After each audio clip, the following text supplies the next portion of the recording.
the matter? What is it? Another case for Nick Carter, master detective.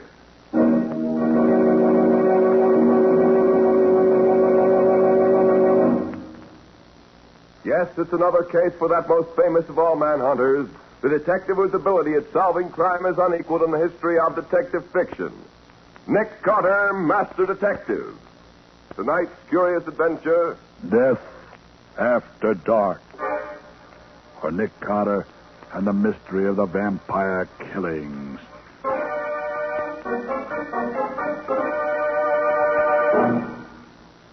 Mr. Carter! Mr. Carter! I've got to talk to you. Something has happened. To you? Well, yes. No. Well, that is, it did and it didn't. Well, it might be better if you were to tell me just what it was that did or didn't happen to you. Okay. Well, it was like this, sir. 4 of us, Betty Graham, Gertrude Chase, Dora Mason, and myself were playing tennis in the park this afternoon. We played a few sets, and then about 6:30 we started home. But just as we got to the park gate, Dora suddenly discovered that she'd left her racket in the court.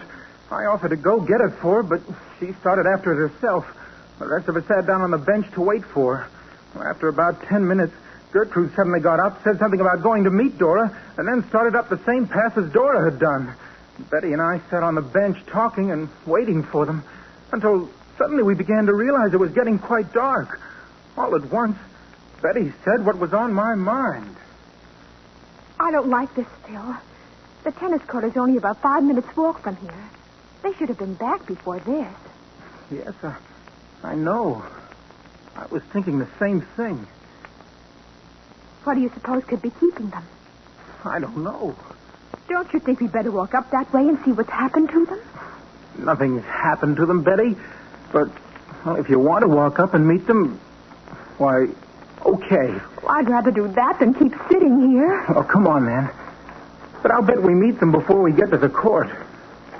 But I judge from the way you tell it that you didn't find them. No, Mr. Carter, we didn't.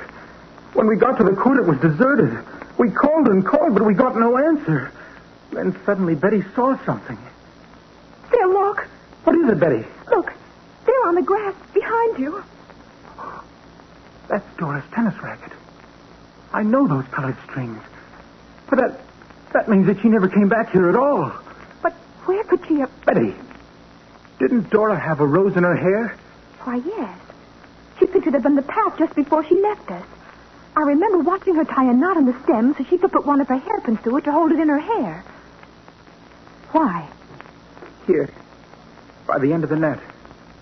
A rose. You're right. And it's got a knot in the stem, too. And look, Betty. It's been stepped on. Phil, I'm afraid. Let's get out of here. Something happened. I'm afraid. And she started running across the grass toward the nearest gate. Weren't you scared, too? Well, yes, some. But I caught up with her and quieted her down a little. And you didn't see anything of the girls you were looking for? Well, by this time it was too dark to see much of anything. Betty took me by the arm and we made for the nearest gate. We weren't running, but we weren't lingering either. Well, maybe you just imagined... Wait a minute, I just haven't finished. Before we got to the road leading to the gate, we had to go through a patch of thick woods. I'd gone that way before, so I didn't think much about it. But Betty was still pretty scared. It's dark here, Phil. I can hardly see anything.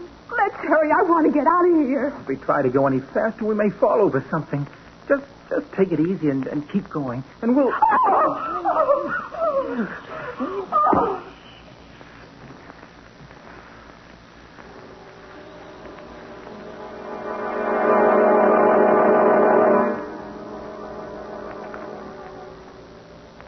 Well, Phil, what did happen? That's just the point, Nick. I don't know. When I regained consciousness, a couple of minutes later, one of the park guards was bending over me, and another was trying to bring Betty back to her senses. And you have no idea what actually did happen? No, Nick. No idea at all.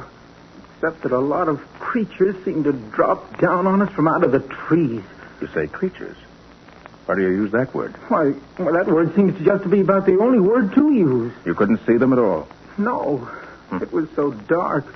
I could only see that there were a lot of dark forms around me. The thought flashed through my mind that we'd been attacked by a band of boy robbers. And they didn't say anything? No exclamations or anything? No, Nick. Nothing. Not a word. The only sounds I remember are a sort of hissing. It sounded like a lot of snakes. Then I got a blow on the back of my neck and it knocked me senseless. And what happened to Betty? She'd been doped. She said something had been put over her nose. Something that felt like a piece of burlap and smelled sweet. Then she lost consciousness. After the guards brought her to, I took her home and left her there. As far as I know, she was unharmed, except that she was almost hysterical. What about the other girls, the ones who played tennis with you? Did they turn up later? No. I called both of them on the phone, but neither of them were home. And they hadn't been home since they were out with us. And our first job was to tell the girls' parents what we can and get their permission to take charge of the investigation. Then we'll start our investigating in the park.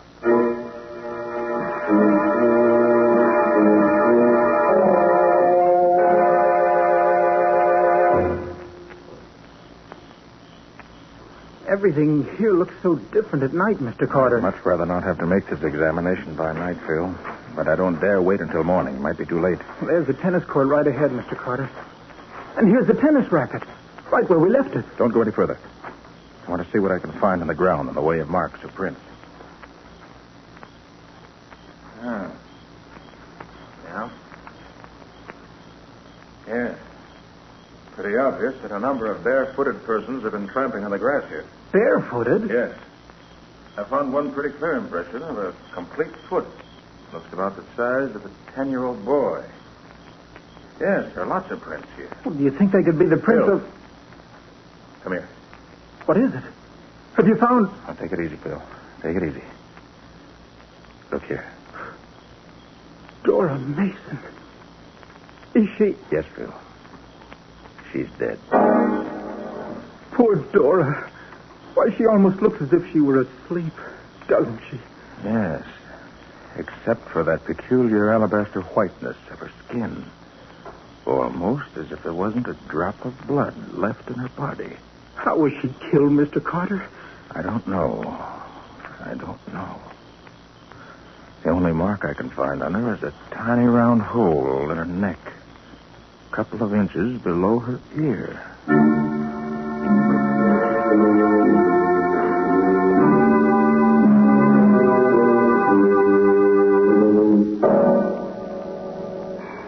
Well, it's pretty late, but I guess he'll forgive us when he knows why we've come. He may be in bed by now. I'm sorry if he is, but I can't let it go until tomorrow. I must find out tonight. Yeah? Oh, hello, Phil. What's up? This is Mr. Carter, Ed. He wants to hear the story about you and Ethel, how you were attacked in the park last week. Are you trying to kid me? No, Ed, we're quite serious. Phil and the girl who was with him were attacked in the same way this evening. The girl was killed. What? Who was she? Dora Mason. Dora? Gee, that's tough. Well, come in, won't you? Sure. Ed, we're afraid Gertrude Chase has been killed, too. Hey, what is this, a gang war? Did you think it was gangsters who attacked you, Ed? Why, no, I didn't know what they were. They might have been small men or they might have been boys. How many were there? I should say maybe a dozen. I don't know. I couldn't see them. They seemed to drop down out of the trees. They were so quiet I thought maybe they weren't human. Not human? How do you mean? The only noise I heard was a sort of hissing. When you were fighting them, did you hit any of them? Sure, lots of them. What did they feel like? They were small, not very strong. And they weren't dressed in regular clothes. I don't know what they had on, but it wasn't our kind of clothes. What did they do to you? They swarmed all over us. We both yelled for help, and then they put a piece of burlap over my face, which covered my eyes and nose. It smelled funny, made me dizzy. Then they knocked me out. How about the girl? Grabbed hold of her and put the same kind of cloth over her face. She said hers had a strange odor, sort of like oranges. It made her unconscious. But it didn't last long. Some park guards heard us, and the things disappeared as they came up. Were either of you hurt? I wasn't, but Ethel, the girl who was with me, was wounded in the throat. Hear that, Mr. Carter? Easy, Phil, easy. Ed, what was the wound? It was a little hole in her neck, about 2.5 inches below her ear. And this is the thing that wounded her. Good boy, Ed. Now we're getting somewhere. May I keep this? Well, of course, Mr. Carter. Does it help you? It does indeed. This is our first real step forward.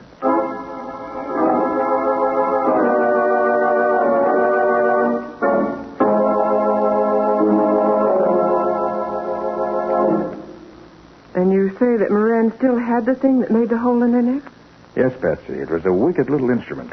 Scubby took it up to one of the medical supply houses to see if they could tell us anything about it. Well, what does it look like, Nick? Well, it's about 3.5 inches long, I should say. Mm-hmm. About half that distance. It's the size of a lead pencil. Then it tapers down to a needle point. Mm-hmm. But just before you reach the point, there's a small swelling, like a little bulb, about 1/4 inch long. Well, what's the idea of that? Well, if I'm not mistaken, once the point of this instrument has been stuck in the flesh, the little bulb holds it there so it won't come loose. You know, something like the barb in a spear. In fact, that's how Moran happened to have this one. After he and his girlfriend had been attacked by these things, they found this still hanging in the flesh of her neck. Oh. Through the center of this needle is a hole, about the size of a hair at one end and slightly larger at the other. Well, what is this gadget used for, Nick? Injecting something into the blood? No, Patsy, I don't think so. I feel sure it was used for taking something out. Oh. Well, did you see that early this morning the police found the body of the other girl who was with Phil yesterday? Yes, I know. And she died exactly the same way Dora did. Patsy, the thing that puzzles me about this whole thing is this. The killers don't act like human beings, and yet they must be. Nick, this couldn't be a sort of repetition of Edgar Allan Poe's story, Murders in the Rue Morgue, could it? No, Patsy. There are no monkeys or apes in this. Killers must be human beings. Unless... Unless what, Patsy? Well, there's one very obvious idea suggested by the fact that each body had a hole in the throat and that each body was practically drained of blood. That's true. Particularly as there was no blood found on the ground near the bodies. Well, that's just what I mean. It certainly suggests... I mean, you can't help thinking of... Well... Vampires? Isn't that what you mean? Well, yes. Of course I don't... Patsy, what is a vampire, actually? Why, it's a sort of huge bat which kills its victims by sucking the blood from their throats. Mm-hmm. And have they ever been known to attack men? Why, I don't think so, except in stories. Could a bat leave footprints like a 10-year-old boy? Of course not. Bats have claws. Well? I know it's silly, Nick.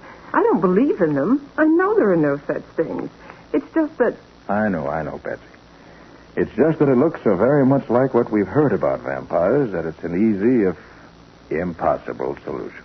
But, Nick, these girls were murdered, so there must be an answer. Of course, Patsy, of course. But I refuse to believe in the supernatural. I feel sure that the answer must be that somewhere there exists a sect or creed that uses human blood in its rituals, religious or otherwise. You think the blood is the answer, not the killings? I do. I feel certain, Patsy, that these girls were not, in the strict sense of the word, murdered. Not murdered? No, Patsy. They died because, for some reason, the blood was drawn out of their bodies.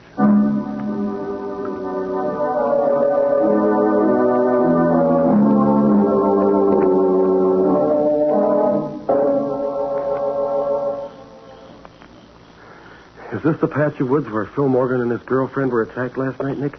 Yes, Scubby. And I think this is probably the best place for the test. Oh, gee, this is dangerous business, Nick. Letting yourself be used as bait for these creatures. Suppose they get the best of you. Well, that's a chance I'm taking, Scubby. I had a long talk with my friend Ray Shipman Anders yesterday. Yeah. You know, he's an explorer and scientist who's been all over the world. Probably knows more about the peoples of the earth than anyone else. But he can't tell me the answer to this puzzle. He agrees with me that I'm on the right track. Oh, I don't like it, Nick. Even if these are human beings, they can still be fiends. Oh, but if you say you're going to do it, I know better than to waste my breath arguing with you. Oh, thanks, Scubby. Now, you'll help me get ready for the test. Oh, sure. Sure, what do I do? Well, first I'll set this camp chair up here in the center of this little space into the tree. Yeah? Now, I'll hold the lights while you sort out those ropes you have there. Yeah. You'll find there are 12 lassos. I want you to lay them on the ground around this camp chair so that the whole space is covered with them. Oh, you mean so that nobody can come near the chair without stepping in one of the lassos? Oh, I get it. There. Like this? That's right, Scubby. Yeah. Then bring the free end of each rope here to the chair. Okay. I'll tie them together and then tie them to my wrist. And I can tighten them all at once with one pull when the time comes. Hey, this is quite a stunt, Nick. Well, from what the young people told me, these creatures are weak enough so I should be able to hold several of them without difficulty. There we are. Is that what you want, Nick? Yes, that's fine, Scubby. Now, I'll sit on the chair, hold the ends of the ropes like this, there. Now, if you'll take this bag of cornmeal, Yeah. sprinkle it all around this space, over the ropes and everything. Then I'll be all set. Okay, Nick. Hey, what's this cornmeal for? I hope to get some footprints. And it may also serve as a trail that we can follow afterwards. Oh, I wish I were sure you were going to be safe. I don't like this whole business. Well, neither do I. But it has to be done. This is the only way I can see to do it. There. Had enough cornmeal spread around, Nick? Yeah. Fine, Scubby. All right. I'm all set. Now remember, Nick, I'm going to be just outside the woods with a couple of Riley's men. One shout out of you and we'll come a-running. Fine, Scubby. I hope I won't need you, but I'm glad to know you're there. Well, so long for now. Oh, so long, Nick. I hope you come out of this okay. I will, don't worry. Wish I felt as sure of that as I sound. Well, come on, if you're coming. Let's get this over with. What's that? That's nothing.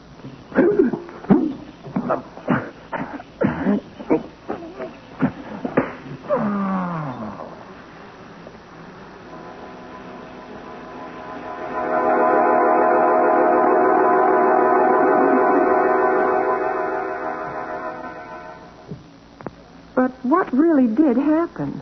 Well, after Scubby left me, I waited a while. Nothing happened.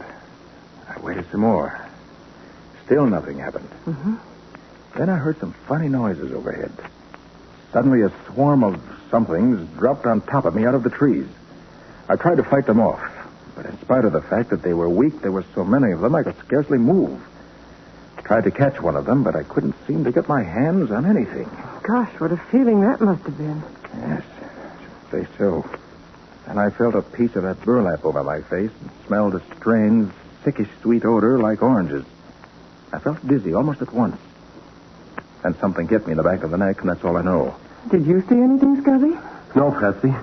After I left Nick, I waited for a few minutes, and then I heard those queer noises.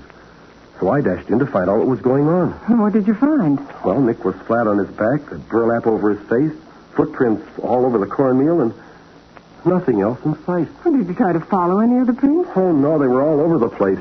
They seemed to go in all directions. Would have been hopeless to try to follow them. So that the net result of the evening's expedition was just exactly nothing. A fine thing. Nicholas Carter's office. Oh, yes, Lieutenant. What? How long ago? All right, I'll tell him. Yes, thanks. Goodbye. Who was it, Patsy? That was Lieutenant Riley, Nick. He said that they just found a third girl in the park, murdered in the same way as the others. The same hole in the side of the neck and no blood left in the body. Now I know I'm right. These creatures don't want any blood except from women or girls. They won't touch men. That's why they did nothing to me after getting me completely at their mercy last night. Well, I'll try it again tonight. But with a different setup. How different, Nick? I'll dress myself as a woman. Oh, that's silly, Nick. If they want women's blood, they'll know fast enough you're no woman. And besides, there's another reason why you shouldn't do it yourself. What's that? Well, you acted as your own decoy last night. You were so busy defending yourself that you didn't have a chance to do anything about catching one of them. Yes, I know that's true. But there's no other way to do it, Scubby. There is one other way, Nick. A much better way. What's that, Patsy? Use me for bait. Nothing doing, Patsy. You think I'm going to risk your life? Well, you risked your own life. I'm no better than you are. Well, that's different. No, Patsy, I won't let you, and that's final. It's not final, Nick. 3 girls have been killed already, and 2 others attacked. If I can help put an end to these killings by serving as bait for these awful things, I want to do it. But, Patsy, you... No, Nick. No buts about it. I want to do it.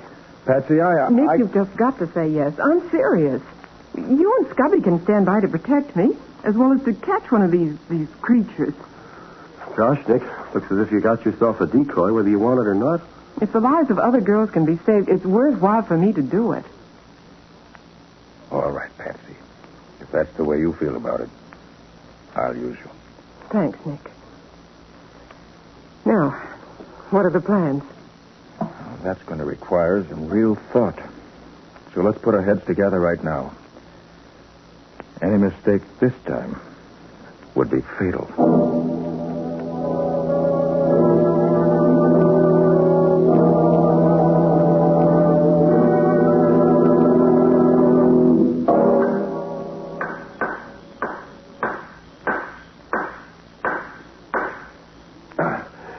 There. That's the last of the stakes you wanted, Nick. Good work, Scubby. Now we'll fasten 6 traps to each of the 4 stakes with this heavy wire. That'll keep them from dragging the traps away once they're caught in them. Well, won't the traps break their legs, Nick? No, Patsy, I think not. They're just about strong enough to clamp firmly on their ankles and keep them from getting loose without breaking any bones. Okay. And with the 24 traps in a double circle around you, one of them's bound to get something. How far away are you and Scubby going to be? Right at the edge of these woods, Patsy, only about 100 feet away. Mm-hmm. You don't think our being here will scare them off, do you, Nick? Well, your being around where I was last night didn't keep them away, did it? No, it didn't. You know, I don't think they're afraid of anything. They take what they want when they want it.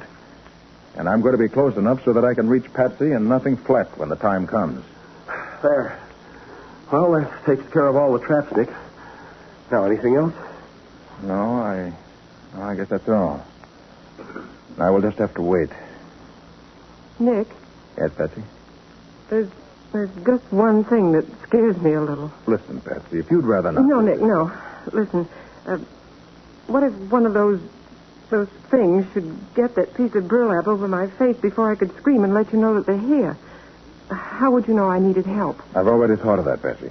And here's what I want you to do. Uh-huh. As soon as we leave you, start talking quietly to yourself. Recite poems, tell yourself stories, anything you want.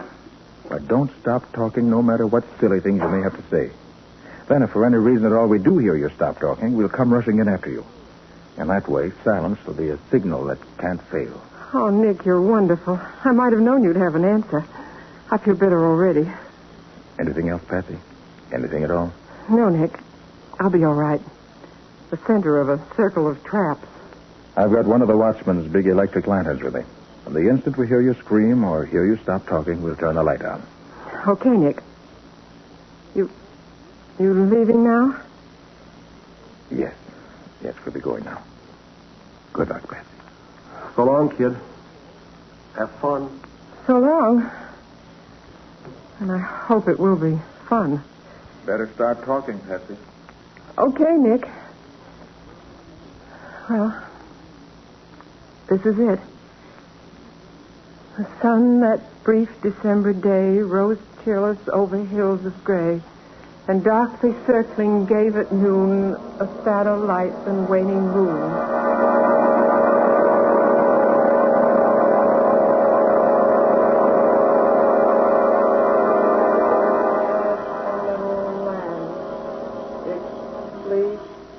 White as snow, and everywhere that Mary went. Is she wearing that leather collar you got for her, Nick? Yes. I had it made so it covers her neck, her back, and her chest. I'm sure it's excellent protection. Now I wonder how much longer the poor kid will have to keep this up. She's been going for almost an hour now. She's recited Paul Revere's Ride 10 times. Yes. If we don't get some action pretty soon, now I'll begin to get... Come on, Scubby, quick. Come on, right on. Come on, hurry up. Hey, you can see them. They're little men. Come on, Patsy. Hold on, Patsy. Nick, he's down. Yes, but the little men are leaving. They're running away. Oh, Patsy. Patsy, how do you feel? Patsy, did you? Are you all right, Patsy? Are you all right? I think so, Nick. Just dizzy, that's all. Good. Take care of her, Scubby. Yeah. We've got 2 of those creatures in that trap. Are they dead, Nick? They look so. No, they're just unconscious. The treatment was too rough for them, maybe. Well, what are they? Can you tell? They look like little men. That's all I can tell now. Some sort of pygmies, obviously. Members of one of the yellow Asiatic races, I should say. Well, Patsy, What you've done has solved the case. How do you feel now? All right, I guess.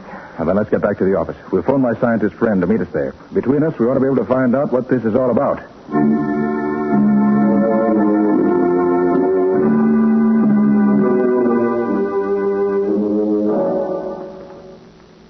You feeling all right now, Patsy? Yes, Gabby. Oh, I still get the shivers when I think of all those little hands clutching me all over. Mr. Anders and Nick getting anywhere? I don't know. I've been in the inner office there with those two creatures for almost an hour now. Can Anders talk their language, Patsy? More or less. Nick says they speak a dialect that is some variation of an East Asiatic tongue. Anders knows one that is close enough so that he can talk to them.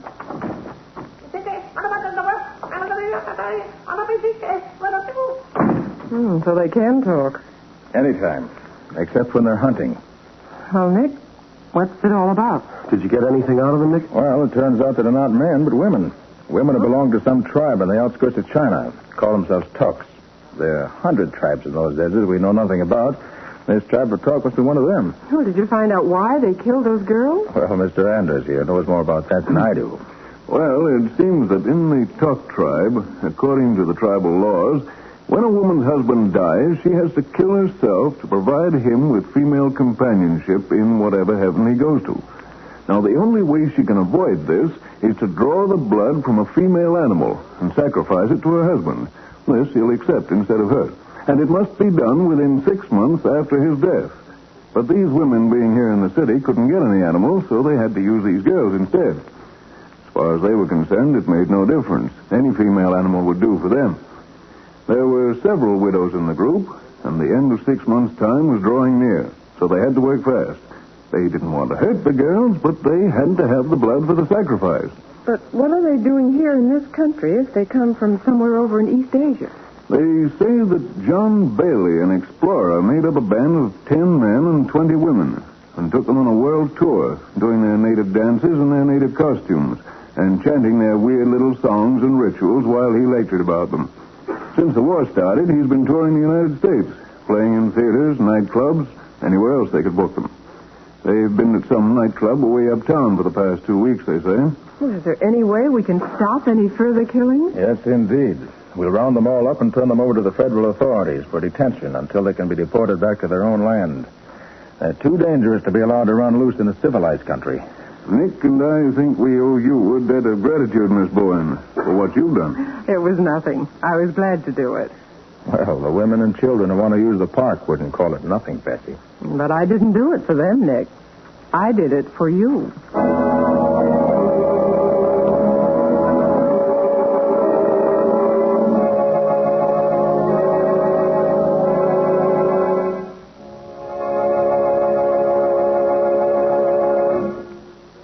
This has been another of the strange adventures of Nick Carter, Master Detective, which are brought to you regularly at the same time by WOR Mutual.